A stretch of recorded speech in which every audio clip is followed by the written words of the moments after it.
شیر افضل مروت کو FIA کی طرف سے ایک نوٹس جاری ہوا ہے۔ مریم نواز صاحبہ مجھے قتل کروانا چاہتی ہیں، ڈونلڈ لو کو طلب کیا گیا امریکہ کی طرف سے۔ 2024 پاکستان کا انتہائی دھاندلی زدہ الیکشن تھا۔ سکندر سلطان راجہ پر ایک بہت بڑا الزام لگایا ہے۔ پاکستان تحریک انصاف کی درخواست دائر تھی اور انہوں نے بار بار کہا بھی صحیح کہ ان کا حق بنتا تھا، ان کی سیٹیں بھی مسلم لیگ نون کو دلوائی گئی۔ بسم اللہ الرحمن الرحیم، السلام علیکم، میں ہوں گلفام چودھری، آپ دیکھ رہے ہیں IRK نیوز۔ پاکستان میں ہونے والی کچھ عام ترین ڈیولپمنٹ آپ کے سامنے رکھنی ہے۔ فرسٹ آف آل، شیر افضل مروت کو FIA کی طرف سے ایک نوٹس جاری ہوا ہے۔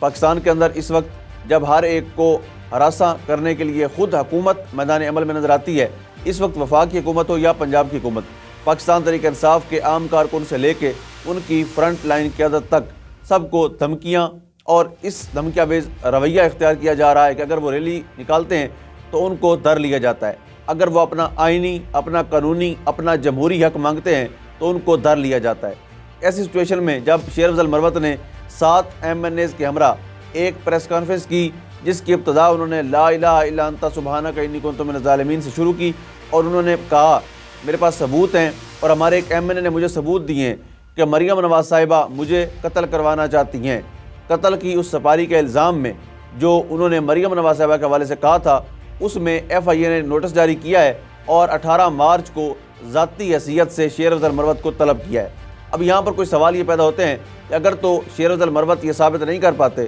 تو یقینی طور پر وہ سزا کے مستحق پائیں گے، لیکن اگر وہ ثابت کر لیتے ہیں تو کیا FIA یا وفاقی حکومت یا وفاقی ادارے مریم نواز صاحبہ سے پوچھ گچھ کریں گے؟ یہ بھی ایک بڑا سوالیہ نشان ہے۔ اس کا جواب ہمیں 18 مارچ کو ملے گا جب شیر افضل مروت ثبوتوں کے ہمراہ پیش ہوں گے۔ اس کے بعد ایک بڑی ڈیولپمنٹ ہمارے سامنے آئی ہے، ڈونلڈ لو کو طلب کیا گیا امریکہ کی طرف سے، اور اس میں کمیٹی برائے خارجہ امور کی ذیلی کمیٹی برائے مشرقی وسطیٰ اور شمالی افریقہ وسطی ایشیا کی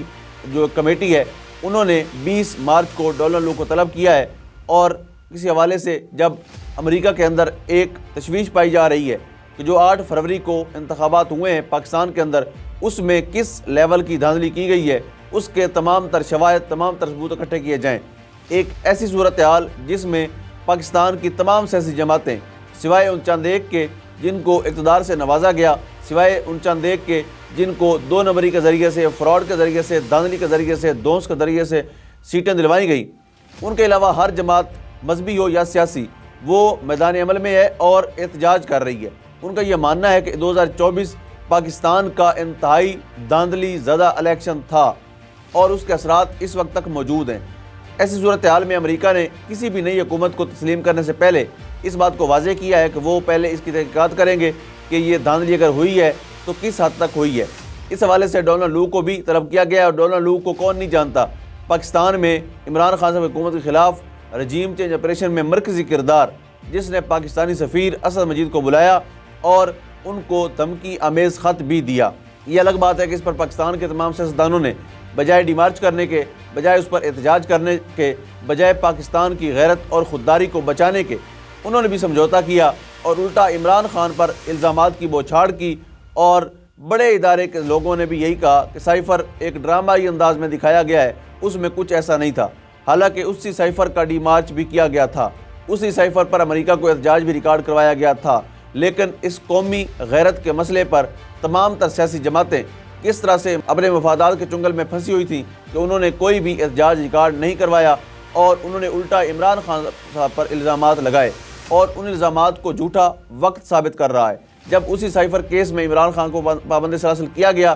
اور آج عمران خان اسی سائفر کیس کے اندر سزا یافتہ ہیں اور جیل کے اندر ہیں، تو اب لیکسی دیکھتے ہیں کہ ڈونلڈ لو کو کون سے سوالات رکھے جاتے ہیں سامنے اور وہ کس حد تک جواب جمع کروا پاتے ہیں۔ اس کے بعد پاکستان تحریک انصاف نے چیف الیکشن کمیشن سکندر سلطان راجہ پر ایک بہت بڑا الزام لگایا ہے۔ ہم نے ایک کارروائی دیکھی جو گجرانوالہ کے MNA، جس کا میں نے کل کے ویلوگ میں ذکر کیا تھا، ان کی سیٹ کس طرح سے دھاندلی، بے ایمانی، فراڈ اور دھوکے سے واپس کروائی گئی۔ یعنی 8000 کی لیڈ سے جیتا ہوا بندہ ری کاؤنٹنگ کے نام پر دوبارہ سے ان کو ہرا کر مسلم لیگ نون کو یہ سیٹ دے دی گئی، اور اب پاکستان تحریک انصاف نے یہ دعویٰ کیا ہے کہ یہ ان کو ایک ٹارگٹ دیا گیا ہے الیکشن کمیشن کو کہ آپ نے مزید 20 نشستیں پاکستان تحریک انصاف سے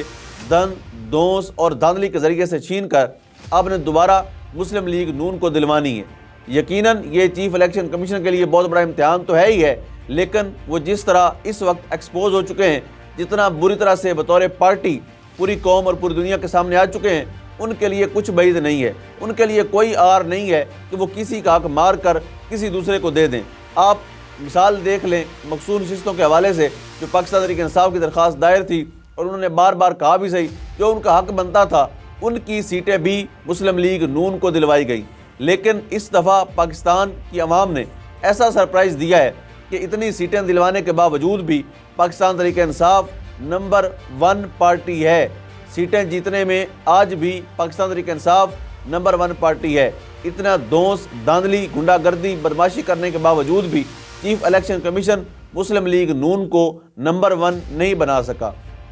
اور ساتھ اسد کیسر صاحب نے یہ دعویٰ بھی کیا ہے کہ ان کو آفر کی گئی ہے کہ آپ 20 سیٹوں پہ دھاندلی کر کے دیں، اس کے بدلے میں آپ کو کینیڈا میں سفیر بنا کر بھیجا جائے گا اور وہاں پر آپ کو جزیرے بھی دلوائے جائیں گے۔ اب بڑے بڑے وعدے ہیں، بڑے بڑے دعوے ہیں، اب دیکھنا ہے کہ چیف الیکشن کمشنر اس امتحان میں کس حد تک پاس ہو پاتے ہیں، اور کیا وہ ان جزیروں کے لالچ میں، یا کیا وہ کینیڈا کا سفیر بننے کے لیے ایسی بے حیائی کرتے ہیں دوبارہ جس کا متحمل پاکستان نہیں ہو سکتا۔ پاکستان کے اندر پہلے بھی الیکشن کو لے کر اس وقت جو احتجاج اور جو پروٹیسٹ کی سچویشن چل رہی ہے وہ انفارچونیٹلی بہت غیر معمولی ہے۔ لوگوں کے اندر شدید تشویش پائی جا رہی ہے اور لوگ اس الیکشن کو اور اس حکومت کو قبول کرنے کو تیار نہیں ہیں۔ الگ بات ہے کہ یہ حکومت گھس بیٹھیوں کی طرح گھس کر بیٹھ گئے ہیں اور کہتے ہیں ہمیں مانو، یہ سیریس ہو گئے ہیں کہ ہماری حکومت ہے اور ہمیں مانو۔ اب دیکھتے ہیں کہ یہ قوم کس حد تک ان کو مانتی ہے یا نہیں مانتی۔ آج کا دن 15 مارچ، اس پہ بات کر لیتے ہیں۔ آج کا دن اسلاموفوبیا کے حوالے سے بہت بڑا دن ہے، جب پاکستان تحریک انصاف کے چیئرمین عمران خان صاحب نے ناموس رسالت کا مقدمہ نہ صرف عالمی عدالت میں لڑا، بلکہ ایک قانون پاس کروایا کہ اسلام کے خلاف، اسلاموفوبیا کے خلاف جو بندہ بھی اسلام کے خلاف بات کرے گا اس کو پوچھا جائے گا، اس کی گرفت ہوگی، اس کو سزا دلوائی جائے گی۔ اور آج بھی وہ الفاظ دل پر نقش ہیں عمران خان صاحب کے، جو انہوں نے کہا تھا کہ اے دنیا عالم، تم نہیں جانتے کہ جب تم ہمارے نبی کی شان میں گستاخی کرتے ہو تو ہمارے دلوں کو تکلیف ہوتی ہے۔ اور اگلا جملہ یہ تھا کہ جب تم بہتر جانتے ہو کہ دل کی تکلیف سب تکلیفوں سے زیادہ شدید ہے۔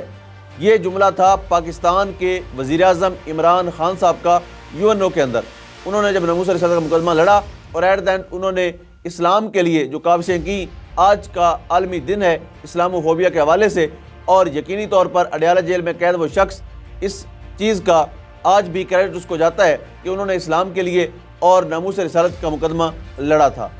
آخر میں ہم بات کر لیتے ہیں، الیکشن کمیشن نے ایک شیڈول جاری کیا ہے سینٹ کے الیکشن کے حوالے سے۔